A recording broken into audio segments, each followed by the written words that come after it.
The hidden betrayal. Opening. What would you do if you discovered that the person you trusted most in this world had been lying to you for decades? Not a small lie, but a betrayal so deep it shattered everything you thought you knew about your life? Stay with me, because today's story will take you on an emotional journey through deception, heartbreak, and ultimately, an unexpected path to peace.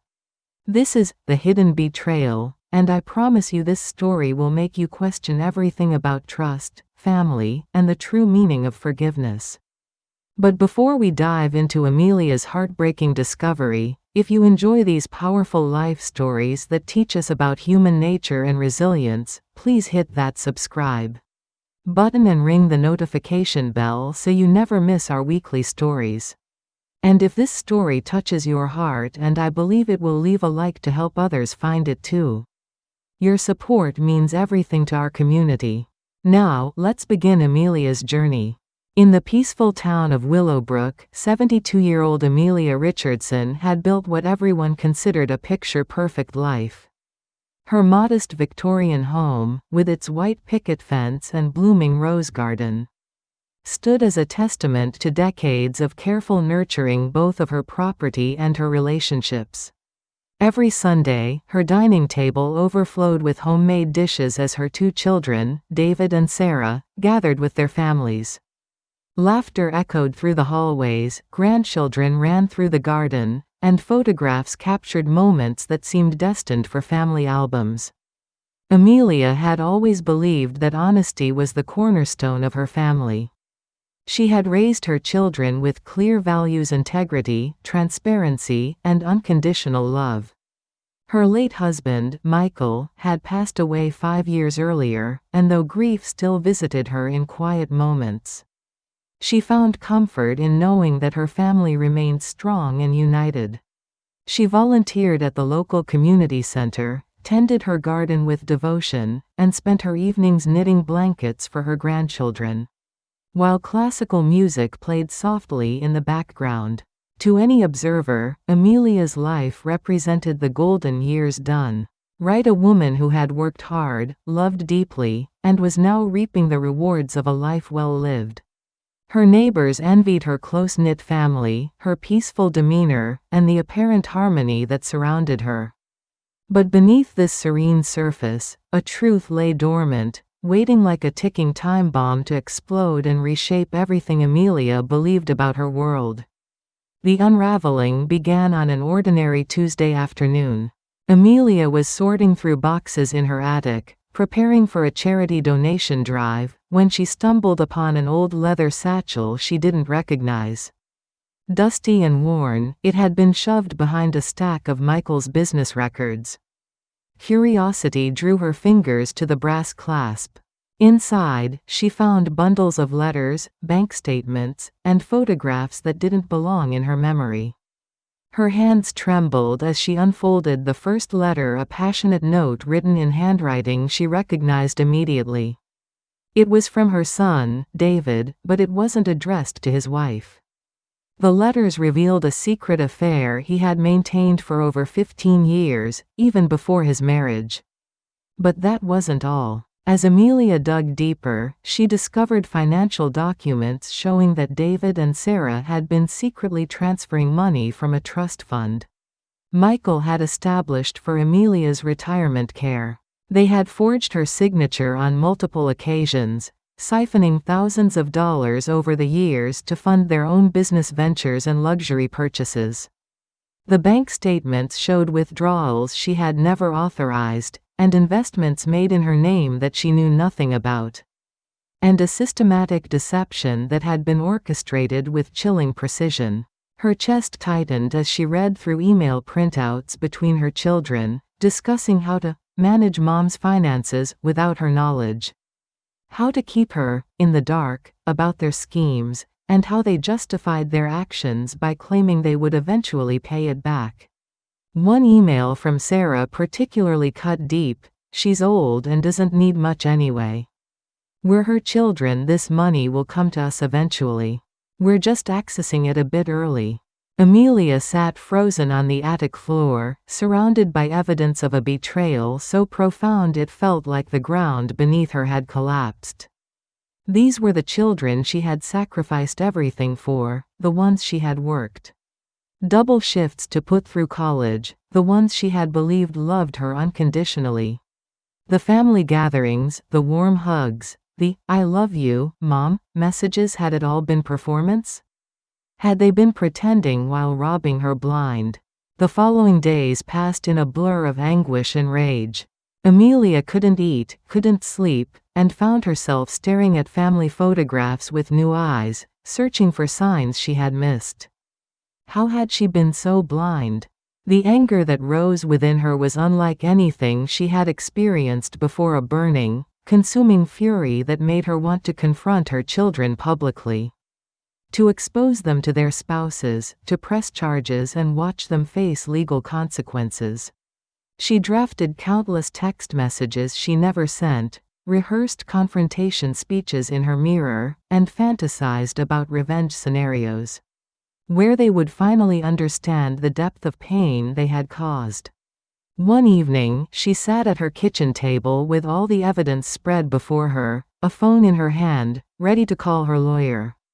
She imagined the shock on David's face, the panic in Sarah's eyes, the collapse of their comfortable lives. Part of her craved that moment of vindication, the moment when they would finally be held accountable. But as her finger hovered over the dial button, a strange emptiness washed over her. Would destroying them heal her wounds? Would their punishment erase the years of deception? She realized that revenge, though tempting, would only create more casualties in a war where everyone had already lost. Yet forgiveness felt impossible. How could she forgive such calculated betrayal? For weeks, Amelia isolated herself, declining calls from her children with brief, cold text messages citing illness. They didn't push too hard, she noticed bitterly. They were probably relieved not to keep up the charade. During this dark period, she found herself visiting her husband's grave more frequently, talking to his headstone about the children they had raised, wondering if he had known, wondering what he would have done. It was during one of these visits that she encountered Margaret, an 80-year-old woman who had been visiting her husband's grave nearby for over a decade. They struck up a conversation, and something in Amelia broke open. She found herself pouring out her story to this stranger, expecting judgment or advice about legal action. Instead, Margaret listened with deep, understanding eyes and shared her own story of betrayal and the unexpected path she had taken toward healing. Margaret's story mirrored Amelia's in painful ways. Her own daughter had stolen from her and disappeared for years, only returning when she needed help. But what Margaret shared next changed something fundamental in Amelia's perspective. "I spent 3 years drowning in bitterness," Margaret said softly, "and you know what I discovered? The betrayal hurt me once. But the anger hurt me every single day after. I was giving my daughter power over my peace long after she had left." Forgiveness wasn't about saying what she did was okay. It never would be okay. It was about refusing to let her actions define my remaining years. This conversation planted a seed in Amelia's mind, one that grew slowly and painfully over the following months. She began seeing a therapist who specialized in family trauma, joined a support group for people experiencing familial financial abuse, and started journaling about her feelings. Through this process, she began to understand that forgiveness is not a light switch, but a journey, one that requires acknowledging the depth of the wound before healing can begin. She learned that choosing compassion doesn't mean accepting betrayal or avoiding accountability, it means choosing not to poison yourself with hatred. Amelia decided to confront her children, but not in the way she had originally imagined. She invited them to her home separately, presented them with the evidence calmly, and watched their faces cycle through denial, panic, and eventually, tearful confessions. David admitted that his business had been failing and he had felt desperate. Sarah confessed that her husband's gambling addiction had drained them and she had felt she had no choice. Their excuses were weak, their justifications hollow. But Amelia listened without screaming, without cursing, without the explosive rage she had harbored for months. Instead, she told them something that shocked them more than anger ever could. What you did was unforgivable in the traditional sense. It was calculated, sustained, and betrayed everything our family stood for. I have every right to press charges, to cut you from my life, to let bitterness consume me. But I've realized that path would destroy me as much as you've tried to destroy my trust.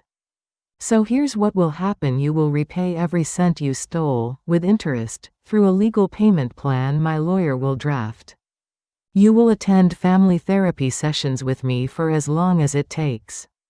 And you will live with the knowledge of what you did and who you became. I'm choosing forgiveness not for you, but for myself, because I refuse to let your betrayal steal my peace the way you stole my money. Amelia's journey didn't end with a perfect reconciliation or a fairy tale reunion. Some relationships, once broken, can never be fully restored to their original form, and that's okay. What changed was Amelia herself. She discovered that resilience isn't about being unbreakable, it's about choosing to rebuild after being shattered. She found new purpose in sharing her story with others who had experienced betrayal. Volunteering to help elderly community members protect themselves from financial exploitation, and cultivating relationships with people who demonstrated genuine integrity. Her garden, once a symbol of the perfect life she thought she had, became a metaphor for her. Growth pulling out poisonous weeds didn't kill the garden, it allowed healthier plants to flourish. The hidden betrayal teaches us that life's deepest wounds often come from those closest to us, but that we possess a choice in how we respond. We can let betrayal harden us into bitter, vengeful versions of ourselves. Or we can acknowledge our pain while refusing to grant it permanent residence in our hearts. Forgiveness is not weakness, it's the ultimate act of self-preservation, the decision to reclaim our peace from those who tried to steal it. As Amelia learned to walk peacefully through her garden again, watching the sunrise paint her roses gold, she understood that her greatest power had never been in controlling others' actions, but in choosing her own response. If this story resonated with you, please share it with someone who might need to hear it today. Remember to subscribe for more inspiring stories about resilience, healing, and the human spirit's incredible capacity for growth. Leave a comment below sharing your thoughts. Have you ever faced betrayal? How did you find your path to peace? Let's build a community of support together. Until next time, remember your peace is worth protecting, and forgiveness is a gift you give yourself. Thank you for listening to our channel.